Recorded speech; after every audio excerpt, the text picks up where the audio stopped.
Medical and nurses. सब आज की क्लास में हम बात करेंगे ओबीजी और कम्युनिटी हेल्थ नर्सिंग के कुछ क्वेश्चंस की। तो जिनका भी अपकमिंग राजस्थान के लिए, क्योंकि राजस्थान में बम्पर वैकेंसी निकाली गई है एएनएम के लिए, जीएनएम या एमएलएचपी या एमएलएसपी किसी भी नर्सिंग एग्ज़ाम के लिए आप तैयारी कर रहे हैं तो ये क्लासेस उन सभी के लिए हेल्पफुल होगी। साथ ही साथ आपको आज से ही डेली एक शॉर्ट 3 मिनट का होगा जिसमें 5 या 10 जितने भी जीके के करंट अफेयर के क्वेश्चन होंगे 5 मिनट, 8 मिनट या 3 मिनट में आपको जो डेली कंटिन्यू है जो करवाए जाएंगे, जो भी डेली का करंट अफेयर होगा वो। और साथ ही साथ जो भी लोग चैनल पर जुड़े हुए हैं, मैं बता दूं कि एएनएम की बुक हिंदी इंग्लिश फॉर्मेट में आ गई है जो कि फ्लिपकार्ट पर भी अवेलेबल है, आप वहाँ से भी ले सकते हैं, वो डायरेक्ट भी ले सकते हैं। जिन्होंने पहले एएनएम के पेपर्स पीडीएफ फॉर्म में परचेस किए थे उनको डायरेक्ट है जो बुक पर 100 रुपीज़ डिस्काउंट दिया जा रहा है, चाहे आप फ्लिपकार्ट से ले रहे हों या डायरेक्ट बुक ले रहे हों, जैसे में भी आप कंफर्टेबल हो बुक को ऑर्डर कर सकते हैं।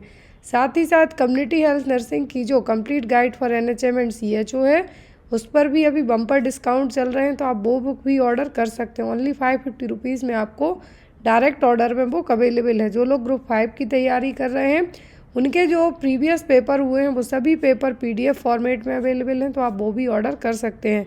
जिसमें भी आप कंफर्टेबल हो, जिस मेथड से पढ़ने में कंफर्टेबल हो, आप उसके थ्रू बुक मंगवा सकते हैं, पीडीएफ ले सकते हैं। और यदि आप ग्रुप 5 की तैयारी कर रहे हैं, क्योंकि इसी मंथ आपका एग्ज़ाम होने वाला है, तो आप लोग पेपर एक बार ज़रूर पढ़ के जाइए, चाहे वो मेरे थ्रू मिलें या चैनल पर मिलें या किसी भी थ्रू आपके पास पेपर अवेलेबल हो, तो आप लोग उन पेपर्स को एक बार ज़रूर लगा के देखिए, क्योंकि सिलेबस नहीं बदला है, सिलेबस सेम है, प्रीवियस ही है, कुछ भी चेंज नहीं किया गया है सिलेबस में। तो आज की क्लास में जो हमारे मोस्ट ऑफ द क्वेश्चन होंगे वो हमारे ओबीजी और कम्युनिटी के रिगार्डिंग होंगे। तो जो भी लोग चैनल पर नए हैं चैनल को सब्सक्राइब करके बेल आइकन बटन को प्रेस करके रखें, जिससे आपकी कभी भी कोई भी क्लास में how many total visits are included in under 5 clinic. तो जो अंडर 5 क्लिनिक है इसमें टोटल कितनी विजिट है जो इंक्लूड की गई है। अंडर 5 क्लिनिक का मतलब होता है वेल बेबी क्लिनिक। क्या है? अंडर 5 क्लिनिक और वेल बेबी क्लिनिक, इसको क्या कहा जाता है? वेल बेबी क्लिनिक और अंडर 5 क्लिनिक। ये जनरली 5 साल तक की उम्र के बच्चों के लिए यहाँ पर इसके थ्रू है जो केयर प्रोवाइड की जाती है। यहाँ पर जो विजिट की जाती है वो 5 साल तक के बच्चों के लिए रहती है। ये यहाँ पे आपको एक ट्रायंगल दिख रहा है, एक ट्रायंगल है, उसके अंदर एक उल्टा ट्रायंगल भी ऐड किया गया है, वो हम आगे पढ़ेंगे। लेकिन यहाँ पर जो विजिट है वो कैसी होंगी? ऑप्शन में 8, 12, 4 या फिर 32 टोटल कितनी विजिट होती है अंडर 5 क्लिनिक में। तो अंडर 5 क्लिनिक का मतलब ये कि अंडर 5 मतलब बिलो 5 ईयर तक के लिए, और इसका दूसरा नाम है वेल बेबी क्लिनिक। क्या है? Well baby clinic. यहाँ पर जो विजिट की जाती है वो इस तरीके से होती है कि पहली विजिट 1 साल के बच्चे के लिए विजिट होती है एवरी मंथ, मतलब 12 हो गई 1 ईयर में। यहाँ पे देखिए, आप यहाँ से समझिए, तो यहाँ पर ये देखिए अंडर 5 क्लिनिक और वेल बेबी क्लिनिक में जो केयर प्रोवाइड की जाती है preventive, promotive, curative and referral care होती है। किसके लिए? 5 साल तक के बच्चों के लिए। तो यहाँ पर जो 5 साल तक के बच्चों को केयर किस तरीके से दी जाती है? पहले साल के बच्चे के लिए पूरे 12 महीने, मतलब एवरी मंथ है जो हर महीने विजिट के लिए बुलाया जाता है, मतलब क्या हो गई? 12 विजिट हो गई। फिर यहाँ पे आता है 2 से 3 साल का बच्चा, 2 to 3 ईयर का बच्चा, मतलब जो 2 साल से लेके 3 साल की उम्र तक के बीच में है। तो यहाँ पर हर 2 महीने में बुलाया जाएगा। 2 साल वाले को बुलाया हर 2 महीने में तो 6 विजिट हो गई, 3 साल वाले को बुलाया हर 2 महीने में तो 6 विजिट हो गई, टोटल कितनी हो गई? 12 विजिट। अब आता है 4 से 5 साल का बच्चा। 4 से 5 साल मतलब पहले 4 साल वाले को बुलाया हर 3 महीने में, मतलब 3 4 हर 3 महीने में एक बार बुलाया, मतलब कितने हो गए आपके? 4 एवरी 3 मंथ में। कितने? एवरी 3 मंथ में एक बार बुलाया, फिर दूसरी बार, फिर तीसरी, मतलब 4 हो गए। फिर 5 साल वाले को भी 4 बार बुलाया 1 साल, मतलब 3-3 महीने के गैप से, टोटल हो गए 8। तो इस तरीके से जो अंडर 5 क्लिनिक में टोटल कितनी विजिट हो जाती हैं? 32 विजिट। जो 5 साल तक के बच्चे की यदि प्रॉपर विजिट की हम बात करें तो कितनी विजिट हो जाएंगी? 32 विजिट। क्लियर? अब जो अंडर 5 क्लिनिक और वेल बेबी क्लिनिक है इसमें आपको एग्जाम में जो क्वेश्चन मेनली आता है वो आपको क्वेश्चन क्या रहता है कि जो मिडिल ट्रायंगल है, क्या है, मिडिल ट्रायंगल है अंडर 5 क्लिनिक का, तो ये किसके लिए रिप्रेजेंट करता है, तो जो अंडर 5 क्लिनिक का जो मिडिल ट्रायंगल है ये रिप्रेजेंट करता है फैमिली प्लानिंग को, किसके लिए, फैमिली प्लानिंग को। और हम बात करें तो भारत है जो अभी जनता के मामले में, पॉपुलेशन के मामले में टॉप पर आ गया है, चाइना को भी हम पीछे छोड़ चुके हैं। अब यहाँ पर ये जो पूरा ट्रायंगल है इसमें अलग अलग चीजें हैं जो रिप्रेजेंट की जाती हैं। सेंटर पार्ट किसको रिप्रेजेंट करता है, फैमिली प्लानिंग को। And then growth monitoring, preventive care. Growth monitoring का मतलब जो एंथ्रोपोमेट्रिक मेजरमेंट है, बच्चे की हाइट, हेल्थ, जो ग्रोथ चार्ट है वो सब चीज़ें यहाँ पे मैनेज करी जाएंगी, बच्चे का वजन, हाइट, सब चीज़ें चेक की जाएंगी। केयर इन इलनेस का मतलब बच्चे को कोई छोटी मोटी बीमारी हो रही, उल्टी दस्त हो रहा है, हैजा हो रहा है, उसके लिए जो केयर है वो हो जाएगी।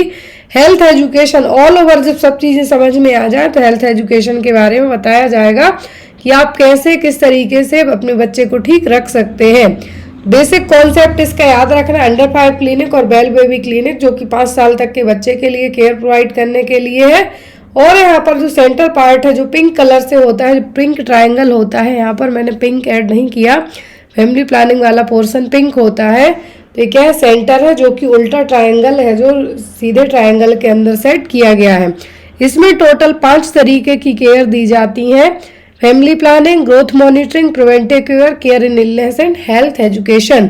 टोटल विजिट आपसे पूछे तो आपको कहना है 32, कितनी, 32। यहाँ पे आई होप सो कि आपको समझ में आ गया हो कि 2 से 3 साल का मतलब यहाँ पर क्या है, 2 साल के बच्चे को हर 2 महीने में बुलाया मतलब 6 विजिट हो गई, 3 साल के बच्चे को हर 2 महीने में बुलाया मतलब 6 विजिट हो गई, मिला के कितनी हो गई, 12 विजिट। इस तरीके से टोटल विजिट की बात करें हम तो कितनी हो जाती है, 32 विजिट। अगला क्वेश्चन है हमारा, an epidemic of disease in bird population is called. पक्षी समुदाय में रोग की महामारी को क्या कहा जाता है। जैसे जनता के बीच में, लोगों के बीच में यदि महामारी फैलती है तो हम उसको क्या कहते हैं, पेंडेमिक। ऐसे ही यहाँ पर कहा है कि यदि पक्षियों में कोई बीमारी हो जाए, महामारी फैल जाती है तो उसको हम क्या कहेंगे, एपिजोटिक, एंजोटिक, एक्सोटिक या फिर एपोर्निथिक। क्या वर्ड है जो यूज किया जाएगा यदि पक्षी समुदाय में बीमारी फैल जाए तो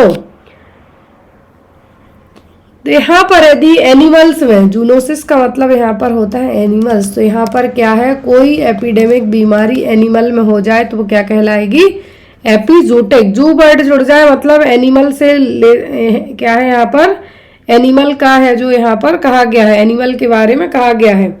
एंजोटिक का मतलब है यहाँ पर किसी पर्टिकुलर रीजन में, मतलब यहाँ पर ये भी एनिमल से ही रिलेटेड है, लेकिन यहाँ पर एंडेमिक की बात की गई है, ये एंडेमिक है।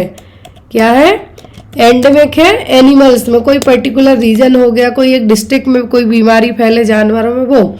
फिर आता है आपका एक्सोटिक और एपोर्निथिक। तो एपोर्निथिक का मतलब यहाँ पर क्या होगा कि कोई भी बीमारी किसमें फैली है, तो बर्ड पॉपुलेशन है, मतलब पक्षियों के बीच में होने वाली बीमारी को क्या कहा जाता है, एपोर्निथिक। यहाँ पे आपको इसका आंसर शो भी हो रहा है, क्या है, एपोर्निथिक। अगला क्वेश्चन है हमारा, is the deep freezers cabinet temperature is maintain between. तो पीएचसी में जो प्राथमिक स्वास्थ्य केंद्र होते हैं वहां पर जो डीप फ्रीजर कैबिनेट है उसका टेम्परेचर कितना मेंटेन किया जाता है, -15 degree Celsius to 25 degree Celsius, -30 degree Celsius to -40 degree Celsius, -45 to 55 degree Celsius, -60 degree Celsius to -70 degree Celsius. Deep freezer की बात की जा रही है तो टेम्परेचर माइनस में ही होगा। अब यहाँ पर कितने माइनस में रहेगा ये टेम्परेचर, पीएचसी में डीप फ्रीजर कंपार्टमेंट का जो टेम्परेचर है वो कितना होता है। एक क्वेश्चन और आता है, पीएचसी में वैक्सीन के लिए कौन सा है जो यहाँ पर कोल्ड चेन है वो मैनेज की जाती है, तो वो होता है आइसलैंड रेफ्रिजरेटर। क्या होता है, ILR। क्या होता है, ILR। लेकिन यहाँ पर डीप फ्रीजर यदि कैबिनेट है तो यहाँ पर टेम्परेचर कितना होगा, -15 से 25 डिग्री तक। कितना, -15 डिग्री सेल्सियस टू -25 डिग्री है हमारा। और हम बहुत ही जल्दी वैक्सीनेशन के ऊपर सेपरेट आपको 10 क्लास होने वाली है वैक्सीनेशन के ऊपर, जिसमें आपको इम्यूनाइजेशन के शुरुआत से लेके एंड तक है जो सब चीज़ें 1-1 घंटे की क्लास में, टोटल 10 क्लास हैं, ऑलरेडी रिकॉर्डेड क्लास रहेंगी आपको, जो आपको अपडेट की जाएंगी। 10 क्लासों में पूरा इम्यूनाइजेशन A to Z तक आपको पढ़ा दिया जाएगा। तो यहाँ पर जो नेक्स्ट है हमारा क्वेश्चन वो आपको ये रहा, the most life threatening complication of measles is. Measles को हम क्या कहते हैं? खसरा। क्या है? खसरा। खसरे के कारण होने वाली सर्वाधिक प्राण घातक जटिलता, जटिलता का मतलब होता है कॉम्प्लिकेशन, क्या है? तो यहाँ पर खसरे के कारण होने वाली जटिलता क्या है? निमोनिया, स्किन इन्फेक्शन, फेरेंजाइटिस या फिर जॉइंटिस। तो यहाँ पर खसरा जिसको हम क्या कहते हैं? रूबियोला। मीजल्स का दूसरा नाम क्या है? रूबियोला, जिसमें कॉप्लिक स्पॉट देखने को मिलते हैं। ये एग्जाम में आपको आते हैं क्वेश्चन। क्या है? कॉप्लिक स्पॉट देखने को मिलते हैं। खसरा का दूसरा नाम है रूबियोला। इसके कारण जो लाइफ थ्रेटनिंग कॉम्प्लिकेशन हो सकता है वो कौन सा होगा? तो यहाँ पर जो स्किन इन्फेक्शन, फेरेंजाइटिस, जॉइंटिस, ये सब क्या है? कंट्रोल किए जा सकते हैं। लेकिन जो मेजर कॉम्प्लिकेशन डेवलप हो सकता है वो होता है निमोनिया। क्या होगा? निमोनिया। निमोनिया का मतलब होता है लंग्स का इन्फेक्शन होना। तो यहाँ पर सबसे जो जटिलता मतलब लाइफ थ्रेटनिंग कॉम्प्लिकेशन डेवलप हो सकता है वो क्या होगा? निमोनिया। अगला क्वेश्चन है यहाँ पर, national cancer awareness day is observed on. तो नेशनल कैंसर अवेयरनेस डे है जो हम कब मनाते हैं? ऑप्शन में है आपको 7 नवंबर, 1 दिसंबर, 4 अप्रैल या फिर 25 जुलाई। कब है जो हम नेशनल कैंसर डे के तौर पे सेलिब्रेट करते हैं? तो हर साल 7 नवंबर को, क्या है? 7 नवंबर को है जो हम नेशनल कैंसर डे के तौर पे सेलिब्रेट करते हैं। लेकिन यदि हम यहाँ पे बात करें वर्ल्ड कैंसर डे की, क्या है?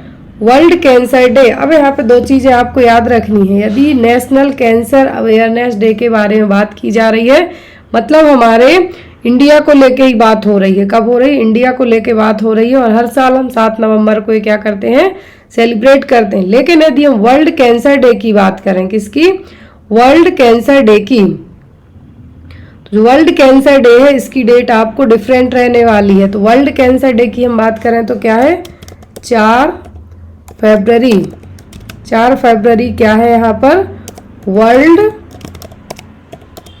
Cancer day. लेकिन यहाँ पर कैंसर अवेयरनेस डे की बात की जा रही है, तब क्या होगा आपका? 7 नवंबर। आपका आंसर यहाँ पे क्या होगा? 7 नवंबर। लेकिन यदि आपको एग्जाम में पूछा जाए कि नेशनल डे पे मतलब इंडिया में नेशनल कैंसर अवेयरनेस डे कब है, तो वो होता है आपका 7 नवंबर को। लेकिन वर्ल्ड कैंसर डे की बात करें तो क्या है? 4 फरवरी को। Next one is Spiegelberg criteria is used in the diagnosis of. तो निम्नलिखित में से किसके निदान में स्पाइसलबर्ग मानदंड है जो यूज किया जाता है? ऑप्शन है यहाँ पर सर्वाइकल प्रेगनेंसी के लिए मतलब ग्रीवा संबंधी प्रेगनेंसी के लिए, कॉर्नियल प्रेगनेंसी या फिर ट्यूबल प्रेगनेंसी या ओवेरियन प्रेगनेंसी। तो यहाँ पर जो स्पाइसल वर्ग क्या है यहाँ पर? मानदंड है या फिर क्राइटेरिया है। तो इसका यूज किया जाता है किसके लिए? ओवेरियन प्रेगनेंसी के लिए। किसके लिए? ओवेरियन प्रेगनेंसीज के लिए। यहाँ पर ओवेरियन प्रेगनेंसी कब आइडेंटिफाई होंगी? कि किसी भी तरीके से ओवरी में जो एक्टोपिक प्रेगनेंसी होती है एक तरीके की, अदर देन फेलोपियन जो यूट्रस में ना इम्प्लांटेशन होके कहाँ हो जाता है? एक्टोपिक प्रेगनेंसी में।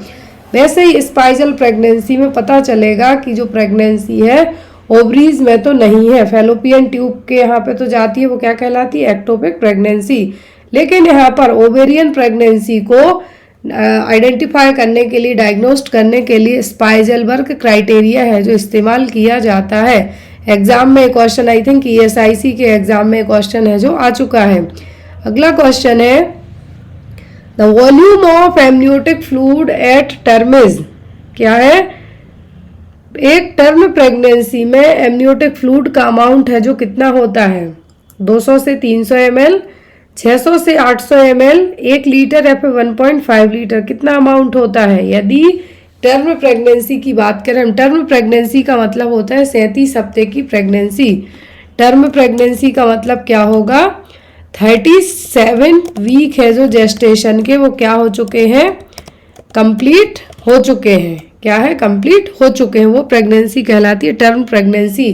जैसे जैसे 35 हफ्ते से आगे की प्रेगनेंसी जाती है, एमनियोटिक फ्लूइड है जो कम होना स्टार्ट हो जाता है। तो ना तो यहाँ पे 1 लीटर होगा ना 1.5 लीटर होगा। यदि 500 ml से ज़्यादा जाता है तब हम उसको क्या कह देते हैं, ओलिगोहाइड्रोमनियास।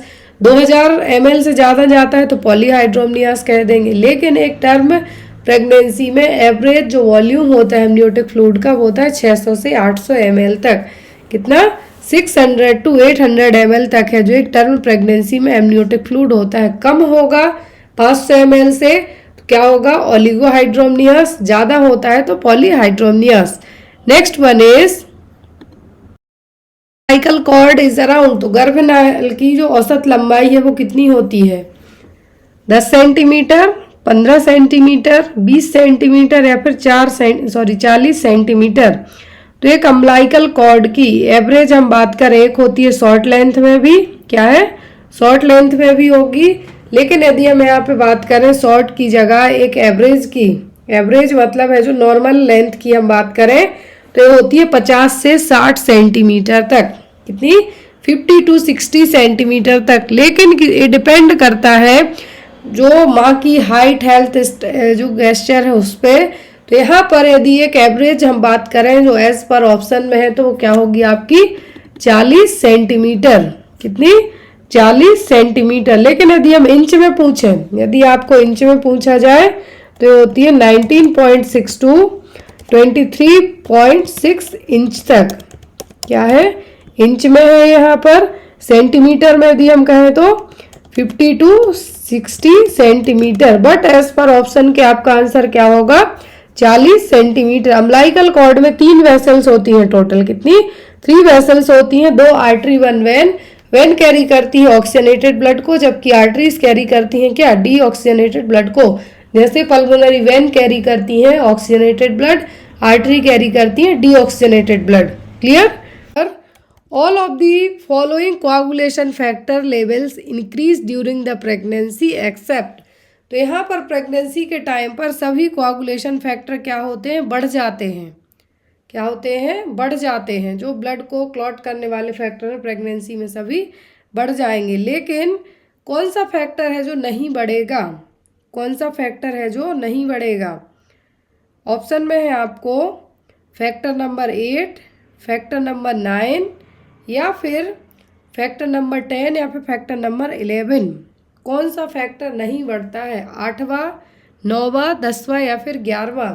तो प्रेगनेंसी में सभी कोआगुलेशन फैक्टर क्या रहेंगे, इंक्रीज लेवल पे रहेंगे। लेकिन जो नहीं बढ़ता है वो होता है फैक्टर नंबर 11, जिसको हम प्लाज्मा थ्रोम्बोप्लास्टिन एनेक्टेंट के नाम से भी जानते हैं।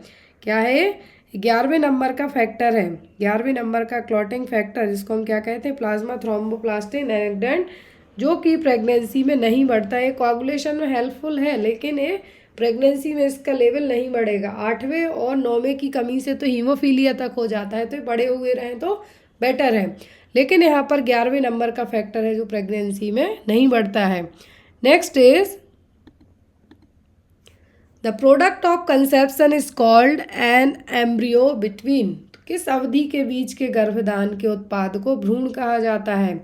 एम्ब्रियोनिक स्टेज है जो कब की यहाँ पर कंसीडर की जाएगी। ऑप्शन में है 0 to 14 days, 3 to 10 weeks, 12 to 18 weeks या फिर 19 से 23 हफ्ते तक की प्रेगनेंसी। एम्ब्रियो कब कंसीडर किया जाएगा, किस अवधि के जो कंसेप्शियस मटेरियल है, एम्ब्रियो है, जो कब कंसीडर किया जाएगा। आफ्टर 10 वीक के बाद कंसीडर क्या होता है, फीटस। क्या होता है, फीटस। लेकिन एम्ब्रियो की बात करें हम तो ये क्या होगा, 3 से 10 हफ्ते। एज पर ऑप्शन के जो हमारा करेक्ट आंसर होगा वो क्या होगा, 3 से 10 वीक।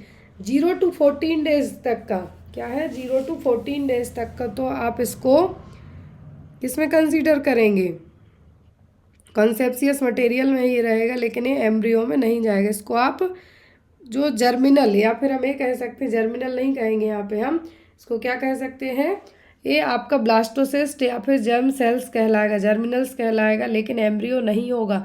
एम्ब्रियो होगा कब? है 3 वीक से आगे की प्रेगनेंसी के बाद। तो 3 हफ्ते से लेकर 10 हफ्ते तक क्या है? एम्ब्रियो है। आफ्टर 10 वीक के बाद ये consider cervical canal after full dilatation is. तो जो सर्विक्स से पूरे तरीके से पूर्ण फैलाव के बाद गर्भाशय ग्रीवा नाल का अधिकतम व्यास कितना होता है, मतलब कि सर्विक्स कितने सेंटीमीटर तक फुली डायलेट होती है लेबर के टाइम पर? 6 सेंटीमीटर, 8 सेंटीमीटर, 10 सेंटीमीटर या फिर 14 सेंटीमीटर? इसका आंसर ऑलमोस्ट सबको पता होगा कि during the first stage of labour में, जो लेबर पेन की पहली स्टेज होती है, उसमें सर्विक्स कितनी डायलेट होती है? Total 10 centimetre. Uterine contraction start होने से लेके सर्विक्स के 10 सेंटीमीटर तक फैलने को क्या कहा जाता है? पहली stage, first stage. Centimetre dilate होती है 10 सेंटीमीटर तक। कितनी? 10 सेंटीमीटर तक। और सर्विक्स के डायलेट होने वाली स्टेज क्या कहलाती है हमारी? First stage of labour. ये स्टार्ट कब से होती है? यूट्राइन कॉन्ट्रैक्शन से लेके, कब से? यूट्राइन कॉन्ट्रैक्शन आने से लेके 10 सेंटीमीटर तक डायलेट होने तक क्या है? डायलिटेशन तक। ये क्या कहलाती है? पहली स्टेज।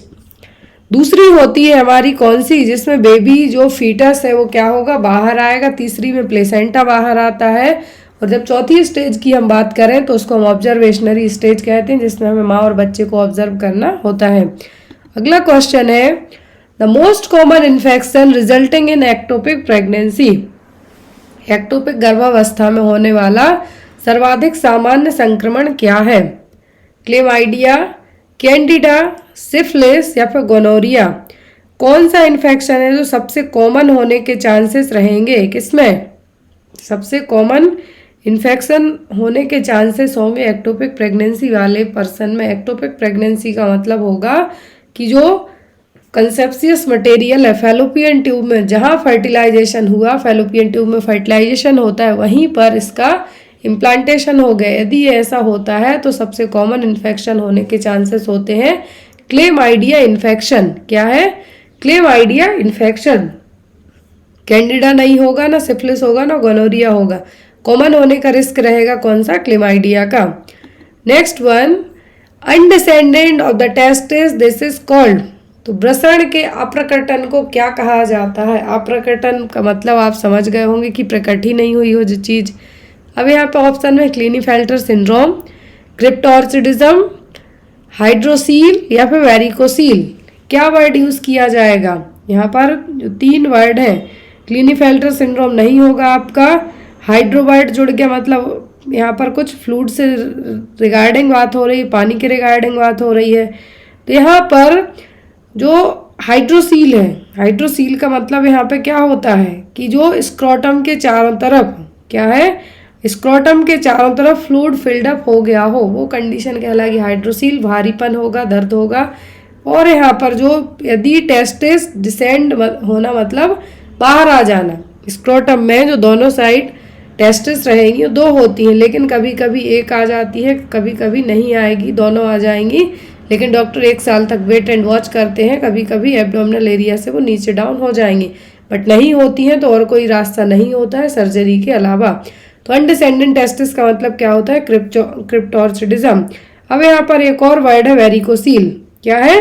वेरिकोसील। वेरिकोसील का मतलब होता है कि जो स्क्रोटम की वेन्स हैं, स्क्रोटम के अंदर जो वेन्स हैं उनमें क्या होना? पेन होना, या फिर एक तरीके से हम ये भी कह सकते हैं कि वेरिकोसील यदि किसी भी तरीके से क्या है? वेरिकोसील में क्या होगा? जो ऑक्सीजन का ट्रांसपोर्ट कर रहे हैं टेस्टिकल में जो वेन, वहाँ पर इन्लार्जमेंट होना, उनका बढ़ना, जिसके कारण डिस्कम्फर्ट होना कॉमन सी बात है। तो यहाँ पर यदि हाइड्रोसील बात करें तो स्क्रोटम में पानी का भरना, फ्लूइड भरना। वेरिकोसील में वेन है जो स्क्रोटम और टेस्टिकल के यहाँ पर सप्लाई कर रही हैं ब्लड की, उनमें इन्लार्जमेंट होना। नेक्स्ट वन, सेंटीमीटर डायलेट होती है 10 सेंटीमीटर तक। कितनी? 10 सेंटीमीटर तक। और सर्विक्स के डायलेट होने वाली स्टेज क्या कहलाती है हमारी? First stage of labour. ये स्टार्ट कब से होती है? यूट्राइन कॉन्ट्रैक्शन से लेके, कब से? यूट्राइन कॉन्ट्रैक्शन आने से लेके 10 सेंटीमीटर तक डायलेट होने तक क्या है, डायलिटेशन तक, ये क्या कहलाती है, पहली स्टेज। दूसरी होती है हमारी कौन सी, जिसमें बेबी जो फीटस है वो क्या होगा, बाहर आएगा। तीसरी में प्लेसेंटा बाहर आता है। और जब चौथी स्टेज की हम बात करें तो उसको हम ऑब्जर्वेशनरी स्टेज कहते हैं, जिसमें हमें माँ और बच्चे को ऑब्जर्व करना होता है। अगला क्वेश्चन है, the most common infection resulting in ectopic pregnancy. Ectopic गर्भावस्था में होने वाला सर्वाधिक सामान्य संक्रमण क्या है? क्लेमाइडिया, कैंडिडा, सिफिलिस या फिर गोनोरिया। कौन सा इन्फेक्शन है जो सबसे कॉमन होने के चांसेस रहेंगे? किसमें सबसे कॉमन इन्फेक्शन होने के चांसेस होंगे? एक्टोपिक प्रेगनेंसी वाले पर्सन में। एक्टोपिक प्रेगनेंसी का मतलब होगा कि जो कंसेप्सियस मटेरियल है फैलोपियन ट्यूब में, जहाँ फर्टिलाइजेशन हुआ, फैलोपियन ट्यूब में फर्टिलाइजेशन होता है, वहीं पर इसका इम्प्लांटेशन हो गए। यदि ये ऐसा होता है तो सबसे कॉमन इन्फेक्शन होने के चांसेस होते हैं क्लेमाइडिया इन्फेक्शन। क्या है? Chlamydia infection. कैंडिडा नहीं होगा, ना सिफिलिस होगा, ना गोनोरिया होगा। कॉमन होने का रिस्क रहेगा कौन सा? क्लेमाइडिया का। Next one, undescended of the testis, this is called. तो वृषण के अप्रकटन को क्या कहा जाता है? अप्रकटन का मतलब आप समझ गए होंगे कि प्रकट ही नहीं हुई हो जो चीज़। अब यहाँ पे ऑप्शन में क्लिनीफेल्टर सिंड्रोम, क्रिप्टोर्चिडिज्म, हाइड्रोसील या फिर वेरिकोसील। क्या वर्ड यूज़ किया जाएगा? यहाँ पर जो 3 वर्ड हैं, क्लिनीफेल्टर सिंड्रोम नहीं होगा आपका, हाइड्रो वर्ड जुड़ गया, मतलब यहाँ पर कुछ फ्लूइड से रिगार्डिंग बात हो रही है, पानी के रिगार्डिंग बात हो रही है। तो यहाँ पर जो हाइड्रोसील है, हाइड्रोसील का मतलब यहाँ पे क्या होता है कि जो स्क्रोटम के चारों तरफ क्या है, स्क्रोटम के चारों तरफ फ्लूइड फिल्डअप हो गया हो, वो कंडीशन कहलाएगी हाइड्रोसील। भारीपन होगा, दर्द होगा। और यहाँ पर जो यदि टेस्टिस डिसेंड होना मतलब बाहर आ जाना, स्क्रोटम में जो दोनों साइड टेस्टिस रहेंगी, 2 होती हैं, लेकिन कभी कभी एक आ जाती है, कभी कभी नहीं आएगी, दोनों आ जाएंगी। लेकिन डॉक्टर 1 साल तक वेट एंड वॉच करते हैं, कभी कभी एब्डोमिनल एरिया से वो नीचे डाउन हो जाएंगी, बट नहीं होती हैं तो और कोई रास्ता नहीं होता है सर्जरी के अलावा। तो अनडिसेंडेंट टेस्टिस का मतलब क्या होता है? क्रिप्टोर्चिडिज्म। अब यहाँ पर एक और वर्ड है वेरिकोसील। क्या है? वेरिकोसील। वेरिकोसील का मतलब होता है कि जो स्क्रोटम की वेन्स हैं, स्क्रोटम के अंदर जो वेन्स हैं उनमें क्या होना, पेन होना, या फिर एक तरीके से हम ये भी कह सकते हैं कि वेरिकोसील यदि किसी भी तरीके से क्या है, वेरिकोसील में क्या होगा, जो ऑक्सीजन का ट्रांसपोर्ट कर रहे हैं टेस्टिकल में जो वेन, वहाँ पर इन्लार्जमेंट होना, उनका बढ़ना, जिसके कारण डिस्कम्फर्ट होना कॉमन सी बात है। Menkes syndrome is a disorder of. तो मेनकेस सिंड्रोम किसका डिसऑर्डर है? कॉपर ट्रांसपोर्ट का, आयरन ट्रांसपोर्ट और आयरन ट्रांसपोर्ट का, सोडियम ट्रांसपोर्ट या फिर पोटेशियम ट्रांसपोर्ट का। तो मेनकेस सिंड्रोम है किसका? यहाँ पर क्या है? डिसऑर्डर है। अब यहाँ पर आयरन ट्रांसपोर्ट में यदि कुछ प्रॉब्लम है उसका, कि सोडियम का या पोटेशियम का। मेनकेस सिंड्रोम होता है जनरली, जो एटीपी साइकिल आपने पढ़ी है, एटीपी साइकिल सबने पढ़ी होगी, जो हमारी बॉडी में एनर्जी सोर्स के लिए हेल्पफुल है। तो मेनकेस सिंड्रोम में होता क्या है कि हमारे शरीर में जो कॉपर है उसका डिस्ट्रीब्यूशन प्रॉपर नहीं हो पाता है। पूरी बॉडी में एक ऐसा डिफेक्ट होगा जिसके कारण जो कॉपर जरूरी है वो जहाँ जहाँ जरूरी है वहाँ नहीं हो पाएगा, जिसके कारण इनफ अमाउंट में, मतलब एक प्रॉपर अमाउंट में हमारे ब्रेन को या हमारे ब्लड को, कहीं के बॉडी के ऐसे पार्ट्स को जहाँ पर कॉपर की आवश्यकता है वहीं नहीं पहुँचेगा। तो ये कंडीशन कहलाती है मेनकेस सिंड्रोम। क्या है? मेनकेस सिंड्रोम मतलब कॉपर ट्रांसपोर्ट में होने वाली प्रॉब्लम क्या है यहाँ पर? Menkes syndrome. Next one, at PHC level, all the universal immunization program vaccine are stored in। तो प्राथमिक स्वास्थ्य केंद्र के स्तर पर जो as per universal immunisation programme के तहत जो टीकों का भंडारण है कहाँ किया जाता है? वॉक इन कोल्ड रूम में, डीप फ्रीजर, आइसलाइन रेफ्रिजरेटर या फिर कोल्ड बॉक्सेस में। ये हमने इनिशियल क्वेश्चन में जो पढ़ लिया है, आगे के शुरुआती क्वेश्चन में। तो PHC लेवल पर जो वैक्सीन का स्टोरेज किया जाता है कहाँ पे होता है? आइसलाइन रेफ्रिजरेटर में। टेम्परेचर सेट किया जाता है +2 to 8 डिग्री सेल्सियस, 8 से आगे नहीं। नेक्स्ट क्वेश्चन है आप वैक्सीन को स्टोर किया जाता है कहाँ पर? आइसलैंड रेफ्रिजरेटर में। टेम्परेचर मैनेज किया जाता है +2 डिग्री सेल्सियस टू 8 डिग्री तक। यहाँ पे याद रखें +2 टू +8 डिग्री सेल्सियस तक यहाँ पर टेम्परेचर को मैनेज किया जाता है। आपको ये एग्जाम में क्वेश्चन आता है कि पीएचसी में वैक्सीन स्टोरेज कैसे किया जाएगा? आईएलआर में, आइसलैंड रेफ्रिजरेटर में, और यहाँ पर टेम्परेचर की बात करें हम तो +2 टू +8 डिग्री सेल्सियस तक। अगला क्वेश्चन है हमारा, which of the following is not a vital sign in the clinical examination of human body? निम्नलिखित में से कौन सा मानव शरीर की नैदानिक परीक्षा में एक महत्वपूर्ण संकेत नहीं है? क्लिनिकल एग्जामिनेशन जब बॉडी का करते हैं तो वाइटल साइन कौन सा नहीं है? सिंपल सा क्वेश्चन है यहाँ पर। पल्स रेट है, बॉडी टेम्परेचर है, रेस्पिरेटरी रेट है, स्किन कलर है क्या? आपको आंसर बताना है। तो पल्स रेट होता है, बॉडी का टेम्परेचर होगा, रेस्पिरेटरी रेट होगी, लेकिन यहाँ पर पेन भी नाउअडेज वाइटल साइन में इंक्लूड कर दिया गया है, लेकिन यहाँ पर स्किन का कलर है जो वाइटल साइन की कैटेगरी में इंक्लूड नहीं किया गया है। स्किन का कलर है जो इसमें इंक्लूडेड अभी तक नहीं हुआ है। नेक्स्ट है यहाँ पर, asepsis is a method used in hospital for. तो हॉस्पिटल में असेप्सिस टेक्निक अपनाई जाती है। अपूर्णता विधि किसके लिए इस्तेमाल की जाती है? एक होता है सेप्सिस मतलब इन्फेक्शन, दूसरा होता है असेप्सिस किसके लिए? ट्रीटमेंट ऑफ अल्सर के लिए, इन्फेक्शन कंट्रोल और स्टरलाइजेशन के लिए, या फिर डिस्पोजल ऑफ वेस्ट के लिए, या फिर ट्रीटमेंट ऑफ ट्यूमर के लिए। असेप्सिस का मतलब होता है फ्री फ्रॉम इन्फेक्शन। क्या है? Free from infection. अब यहाँ पर असेप्सिस टेक्निक किसके लिए होगी? तो ये होती है इन्फेक्शन कंट्रोल और स्टरलाइजेशन के लिए। किसके लिए? इन्फेक्शन कंट्रोल और स्टरलाइजेशन के लिए। यहाँ पर ये नसबंदी नहीं है, स्टरलाइजेशन ही है। तो यहाँ पर आपका आंसर क्या होगा? इन्फेक्शन कंट्रोल और स्टरलाइजेशन। और मैं आपको बता दूं क्लास आगे और मूव करने के पहले कि जो भी लोग बुक्स, पीडीएफ या जो भी स्टडी मटेरियल लेना चाहते हैं, जो आपके डाउट रह जाते हैं किसी भी तरीके के रिगार्डिंग, या इवन आप नहीं लेना चाहते, अपने एग्जाम के पर्पज से भी डाउट क्लियर करना चाहते हैं, तो व्हाट्सएप पे आप बेझिझक होकर मैसेज करके पूछ सकते हैं। नेक्स्ट वन इज,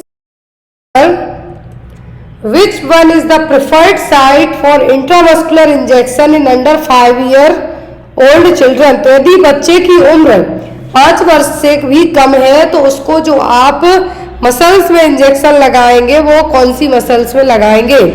डेल्टॉइड बाह के ऊपरी भाग में, वास्टस लैटरलिस साइड मतलब जांघ के बाहरी भाग में, वेंट्रोग्लूटियल साइड नितंब के ऊपरी भाग में, या फिर डॉर्सोग्लूटियल साइड नितंब के निचले भाग में। कहाँ पर आप इंजेक्शन लगाएंगे? यदि आप किसी 5 साल से कम उम्र के बच्चे को मसल्स में इंजेक्शन, मांसपेशी में इंजेक्शन लगाने वाले हैं, तो यहाँ पे साइड पूछी गई है वो होगी वास्टस लैटरलिस साइड। जो मैंने आपको यहाँ पर इंट्रावास्कुलर इंजेक्शन का जो बताया है कि जो आईएम इंजेक्शन, जो डीपीटी वैक्सीन है, पेंटावैलेंट वैक्सीन है, हेपेटाइटिस बी वैक्सीन है, वो कहाँ पे दी जाती है? इंट्रावास्कुलरली। और जो कौन सी मसल में दी जाएगी तो ये भी आपको पता होना चाहिए, वो है vastus लैटरलिस side. Next one, which is the drug of choice in management of eclampsia? तो एक्लेम्सिया को ट्रीट करने के लिए डीओसी पूछिए कौन सी है? डाइजेपाम, एप्सोलिन, मैग्नीशियम सल्फेट या फिर लेविटोल। लेविटॉल भी है जो हाई बीपी को ट्रीट करने के लिए यूज़ की जाती है, एंटी हाइपरटेंसिव ड्रग है, लेकिन यहाँ पे कहा गया है एक्लेम्सिया के लिए। तो एक्लेम्सिया क्या है? प्रेगनेंसी में बढ़ने वाला ब्लड प्रेशर। ब्लड प्रेशर बढ़ने के साथ साथ एक्लेम्प्टिक फिट्स भी आ सकते हैं, ब्लड विजन हो सकता है, प्रोटीन यूरिया हो सकता है, स्वेलिंग हो सकती है, एडिमा हो सकता है। लेकिन यहाँ पर इसको मैनेज करने के लिए जो मेडिसिन पूछी है वो कौन सी होगी? वो होगी magnesium sulphate, MgSO4। Next question है, एक क्वेश्चन और आपको स्टार्टिंग में ही बताया था कि जो अर्गोमेट्रिन किस केस में नहीं दिया जाएगा। यदि आप 3rd stage of management manage कर रहे हो तब वो नहीं दिया जाता है एक्लेम्सिया वालों को, जिसका बीपी हाई होता है। तो यहाँ पर भी सेम एज है कि एक्लेम्सिया के लिए ड्रग ऑफ चॉइस कौन सी होगी? तो वो होगी मैग्नीशियम सल्फेट और MgSO4। नेक्स्ट क्वेश्चन है यहाँ पर, India comes under which region of World Health Organization? तो यहाँ पर इंडिया है जो, क्या है, इंडिया है जो कौन से WHO के कौन से रीजन में आता है? ऑप्शन में है यहाँ पर Africa region, American region, European region या फिर साउथ ईस्ट एशिया रीजन। तो इंडिया की तरफ से यदि आपको पूछा जाए कि WHO के कौन से रीजन में आता है इंडिया, तो इंडिया आता है कहाँ पर? साउथ ईस्ट एशिया रीजन में। और साउथ ईस्ट एशिया रीजन मतलब WHO का जो headquarter south East Asia reason में है, तो ये कहाँ पर है? ये है न्यू दिल्ली में। कहाँ पर? न्यू दिल्ली में। नेक्स्ट क्वेश्चन है Which solution should be used to mop up the spilled blood on the floor of operation theater? यदि ऑपरेशन थिएटर में और OT में ब्लड क्या हो जाए, स्पिल्ड आउट हो जाए, फैल जाए, तो यहाँ पर आप कौन सा घोल या फिर कौन सा यहाँ पर डिसइंफेक्टेंट यूज करेंगे? सेडेक्स, सोडियम हाइपोक्लोराइट, सेवलॉन या फिर फॉर्मेलिन? कौन सा घोल आप है जो यूज करेंगे? तो जो यदि ब्लड स्पिल्ड आउट हो जाए, क्या है, ब्लड स्पिल्ड आउट हो जाए, तो कौन सा घोल यूज किया जाएगा? वो होगा यहाँ पर सोडियम हाइपोक्लोराइड। कौन सा? Sodium hypochloride. यदि आपको पूछा जाता है OT को फ्यूमिगेट करने के लिए, क्या है, OT को फ्यूमिगेट करने के लिए पूछा जाए, तब आपको क्या कहना है? फॉर्मेल्डिहाइड। क्या कहेंगे आप? फॉर्मेल्डिहाइड। लेकिन यदि यहाँ पर आपको बात की जा रही है किसकी, कि ब्लड गिर गया है फ्लोर पर, या फिर आपको HIV एड्स वाले पर्सन में पूछ सकते हैं कि यदि HIV पर्सन का ब्लड है या फिर उसके लिनेन है, तो उसके लिए आप कौन सा जो केमिकल या फिर डिसइंफेक्टेंट यूज करेंगे? तब भी आपको क्या कहना है? Sodium hypochloride. नेक्स्ट है यहाँ पर Which structure is formed by the obliteration of umbilical vein after birth of a child? बच्चे के जन्म के बाद, बच्चे के जन्म के बाद गर्भनाल के नाभि सिरा के बंद होने से क्या बनेगा? आफ्टर द बेबी डिलीवर हो गया है, बच्चा हो गया है, तो अम्बिलिकल वेन भी बच्चा जो हाफ पोर्शन है प्लेसेंटा की तरफ रह जाता है, देन आफ्टर उसको डिस्कार्ड कर दिया। लेकिन जो बच्चे की अम्बिलिकल कॉर्ड लगी हुई रहेगी करने के बाद, वो आफ्टर द 10 डेज के बाद बाहर का हिस्सा तो गिर जाएगा, लेकिन जो इंटरनल रहेगा वो क्या बनेगा? अम्बिलिकल वेन है जो। Ligamentum venosum, vesical arteries, ligamentum teres या फिर फोसा ओविलिस, क्या बनेगी? Umbilical vein after birth of the child के, तो वो ऑब्लिगेट होके बनेगी लिगामेंटम टेरेस। क्या है? Ligamentum teres. नेक्स्ट क्वेश्चन है how many days in the average life span of red blood cells? लाल रक्त कोशिकाओं का औसत जीवन काल कितने दिनों का होता है? 80 दिन, 100 दिन, 120 दिन या फिर 150 दिन? कितने दिनों का रहता है? जो RBC सेल्स हैं उनका कितने दिनों का जीवन काल रहेगा? तो होता है 120 दिन का। कितना? 120 डेज का और 120 दिन का। नेक्स्ट क्वेश्चन है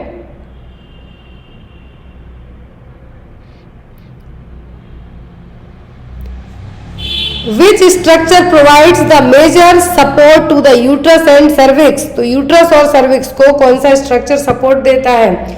round ligaments, broad ligaments, cardinal ligaments या फिर यूट्रस और सर्विक्स को? तो वो है मेजर जो सपोर्टर है यूट्रस और सर्विक्स के, वो है कार्डिनल लिगामेंट्स। से देखिए आप कार्डिनल लिगामेंट्स को लेटरल, ट्रांसवर्स सर्वाइकल और मैकेंडोन्स लिगामेंट्स के नाम से भी जाना जाता है। ये देखिए यहाँ पर राउंड लिगामेंट या फिर आप कह सकते हैं लेटरल लिगामेंट, जो कि क्या है? Inferior border of the broad ligament और या फिर यूट्राइन आर्टरी और यूट्राइन वेंस के यहाँ पर प्रेजेंट रहेंगे, जो कि सपोर्ट करते हैं किसके लिए? सर्विक्स और यूट्रस के लिए। तो यहाँ पर यदि आपको लेटरल लिगामेंट्स की जगह मैकडोन्स लिगामेंट पूछे, तब भी आपको सेम एज आंसर यही देना है। Clear? Next is In a patient with pernicious anemia, the primary purpose of Schilling test is to, तो यदि किसी पर्सन को क्या है? परनीसियस एनीमिया है, तो प्राइमरी पर्पस क्या होगा Schilling टेस्ट करने का?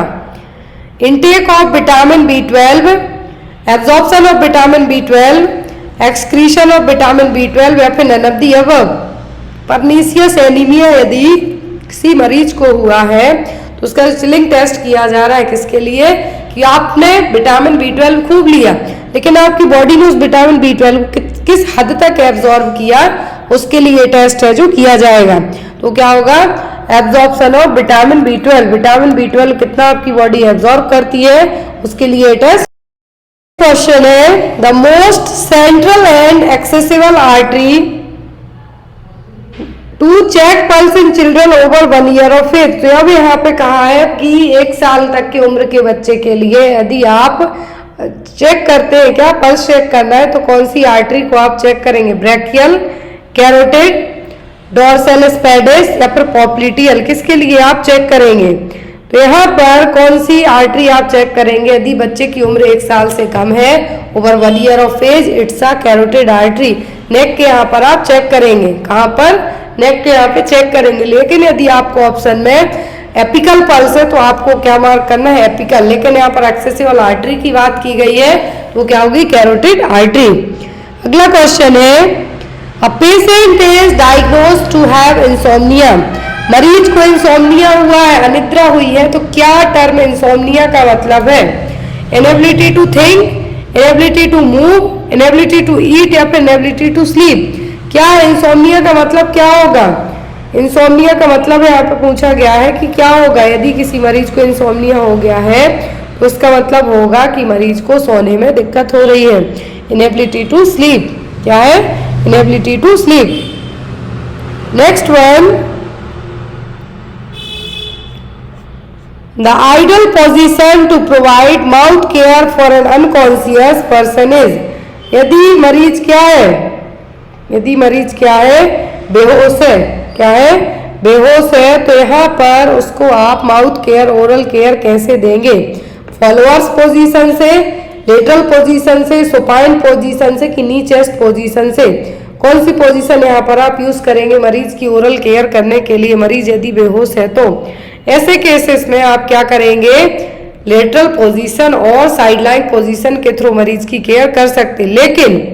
लेकिन यहाँ पर अनकॉन्शियस की जगह आपको कहा जाता है कि मरीज होश में है, मरीज होश में है, तब आप क्या कहेंगे, हाई फॉलोअर्स पोजीशन आप यूज करके मरीज की ओरल केयर कर सकते हैं।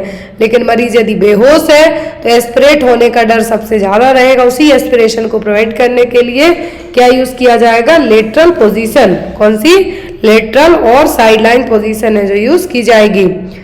Next, how many weeks does a typical pregnancy last, that means कि जो प्रेगनेंसी है एटलीस्ट जो यहाँ पर टिपिकल टाइमिंग है टर्म प्रेगनेंसी के लिए वो कितनी होगी, 40 वीक्स, 38 वीक्स, 42 वीक्स या फिर 44 वीक्स, कितनी होगी। यहाँ पर नॉर्मल ड्यूरेशन की बात की जा रही है कि जो नॉर्मली कंसीडर की जाती है टर्म प्रेगनेंसी होगी कितनी, 37 वीक की प्रेगनेंसी को माना जाता है टर्म प्रेगनेंसी। लेकिन एक जो टिपिकल प्रेगनेंसी है जो आपको कॉमनली देखने को मिलेगी होती है जनरली 40 हफ्तों की, कितनी, 40 वीक की। लेकिन जब 42 हफ्ते, जब क्या हो जाए 42 वीक्स निकल जाए, 42 वीक्स से ज़्यादा हो जाए, तब कहलाती है क्या, post term pregnancy. Before 37 week की यदि डिलीवरी हो जाए तो वो कहलाती है प्री टर्म। लेकिन यदि जब ही डिलीवरी कब हो, 42 हफ्तों के बाद हो, तो वो क्या कहलाती है, पोस्ट टर्म प्रेगनेंसी। क्या है, पोस्ट टर्म प्रेगनेंसी। नॉर्मल बच्चे का, इंडियन बच्चे का वजन होता है 2.5 kg से कम होता है तो ये कंसीडर किए जाते हैं लो बर्थ वेट बेबीज में। ये बेसिक क्वेश्चन है जो आपको आ सकते हैं। यहाँ पर याद रखें 37 हफ्ते कंसीडर किए जाते हैं टर्म प्रेगनेंसी के लिए, आफ्टर दैट 42 वीक कंसीडर किए जाते हैं किसके लिए, पोस्ट टर्म प्रेगनेंसी के लिए। और यहाँ पर यदि 37 हफ्तों से पहले हो जाए डिलीवरी तो कहलाती है प्री टर्म डिलीवरी। और जो नॉर्मली इंडियन बच्चों का वजन होता है वो होता है 2.5 to 3.5 kg तक। लेकिन यदि यही वजन at the time of birth बच्चे का वजन 2.5 kg से कम होता है तो ये कंसीडर किए जाते हैं लो बर्थ वेट बेबीज में। अब ये टिपिकल प्रेगनेंसी के अलावा आपको ईडीडी कैलकुलेट करने को पूछ सकते हैं तो नेगल्स फॉर्मूला के थ्रू है जो आप ईडीडी कैलकुलेट कर सकते हैं। एलएमपी का फर्स्ट दिन मतलब लास्ट मेंस्ट्रुअल पीरियड का पहला दिन plus 9 month plus 7 day equal to EDD estimated date of delivery. Next one, worldwide most common problem during pregnancy is, पूरे विश्व में प्रेगनेंसी के टाइम पर सबसे कॉमन समस्या होना है क्या है, डायबिटीज, प्री एक्लेम्सिया, यूटीआई या फिर आयरन डेफिशिएंसी एनीमिया। प्रेगनेंसी के टाइम पर पूरे विश्व की बात की जा रही है, जो कॉमन प्रॉब्लम होती है वो होती है आयरन डेफिशिएंसी एनीमिया। क्या है? Iron deficiency anaemia. Next question है, fetal tachycardia is defined as fetal heart rate greater than. Fetal tachycardia क्या है? फीटल टैकीकार्डिया डिफाइन किया जाता है जब हार्ट रेट कितनी हो। ऑप्शन में है यहाँ पर 120 to 140 बीट्स पर मिनट, या फिर 140 to 160 बीट पर मिनट, या फिर 150 to 170 बीट पर मिनट, या फिर 160 to 180 beat per minute. Normally यदि हम बात करें तो कितना होता है? 120 से 160 बीट तक, 120 से 160 बीट पर मिनट क्या है? नॉर्मल फीटल पल्स रेट है। लेकिन यदि यही हार्ट रेट और पल्स रेट कितनी हो जाए? 180 से ज़्यादा, मतलब 160 से 180 से ज़्यादा, तो ये कंसीडर की जाती है फीटल टैकीकार्डिया में। कितना? Fetal tachycardia. ब्रेडिकार्डिया हम कहें बिलो 120, क्या है? बिलो 100 to 120 तक चला जाए तो यहाँ पर आपके लिए वो क्या होगा? वो होगा फीटल ब्रेडिकार्डिया। क्वेश्चन है, the nurse is caring for a client who had a spontaneous abortion. The nurse priority should be assessing the client for। तो यदि यहाँ पर एज अ नर्स है जो क्या कर रही है? स्पॉन्टेनियस अबॉर्शन वाले पर्सन की केयर कर रही है, तो यहाँ पर एज अ नर्स आप सबसे पहले क्या चीज चेक करेंगे? प्रायोरिटी किस चीज को देंगे? हेमरेज को, डिहाइड्रेशन को, हाइपरटेंशन को, कि सब इन्वोल्यूशन के लिए? तो एज अ नर्स आपकी फर्स्ट प्रायोरिटी क्या होगी? तो यदि आप किसी अबॉर्शन वाले मरीज की केयर करते हैं तो आपकी फर्स्ट प्रायोरिटी होगी ब्लीडिंग को क्या करना? चेक करना। क्या है? ब्लीडिंग को चेक करना कि ज़्यादा ब्लीडिंग हो रही है, कम ब्लीडिंग हो रही है। मरीज को है जो किस तरीके से आपकी जो फर्स्ट प्रायोरिटी इन्वोल्यूशन, सब इन्वोल्यूशन, डिहाइड्रेशन, ये आप बाद में चेक कर सकते हैं, लेकिन आपकी जो फर्स्ट प्रायोरिटी होगी वो क्या होगी? होगी हेमरेज और ब्लीडिंग के लिए असेस करना। Next one, women who has a haemoglobin level below how many gram per DL at any time during the pregnancy is considered to be suffering from severe anaemia. तो यदि किसी lady का haemoglobin level कितने ग्राम per DL से कम हो जाए pregnancy में, तो उसको सीवियर एनीमिया में कंसीडर किया जाएगा। 9 to 11 gram per DL, 7 to 9 gram per DL, less than 7 gram per DL, या फिर 12 to 14 ग्राम पर DL, कितने से कम हो जाए हीमोग्लोबिन लेवल, तब उसको सीवियर एनीमिया में कंसीडर किया जाएगा। तो ये होगा कितना? 7 ग्राम पर DL से भी कम।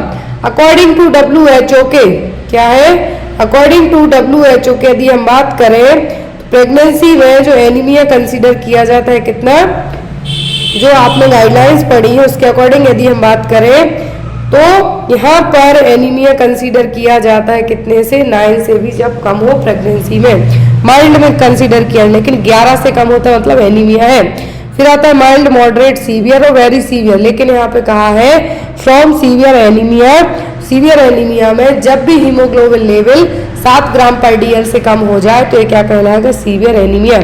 तो देखिए 9 to 11 में क्या है? अकॉर्डिंग टू WHO के क्या है? माइल्ड। क्या होगा? माइल्ड।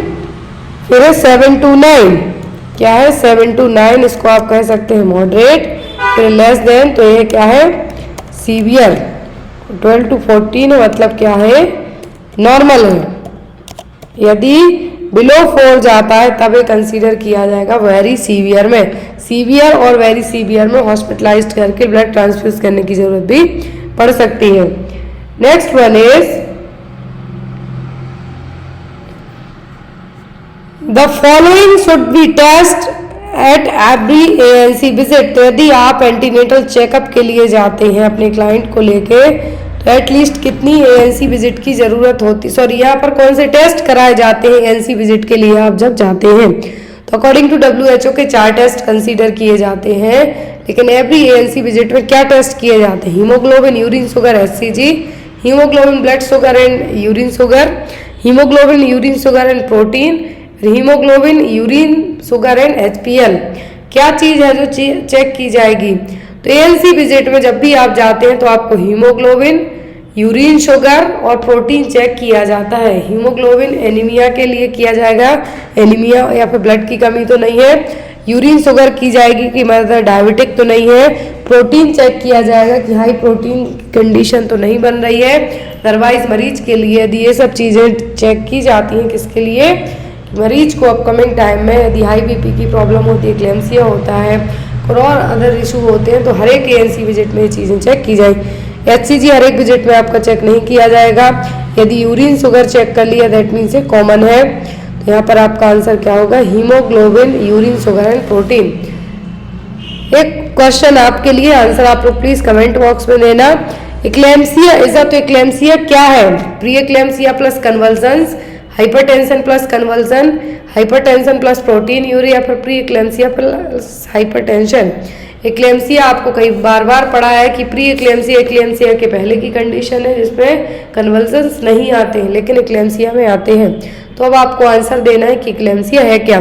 आई होप आपको आज की क्लास अच्छी लगी हो। तो इसी तरीके से अब आपकी डेली एमपीसीएचओ और डीएचएस के लिए क्लासेस चलती रहेंगी। Thank you for watching us. Bye bye, take care.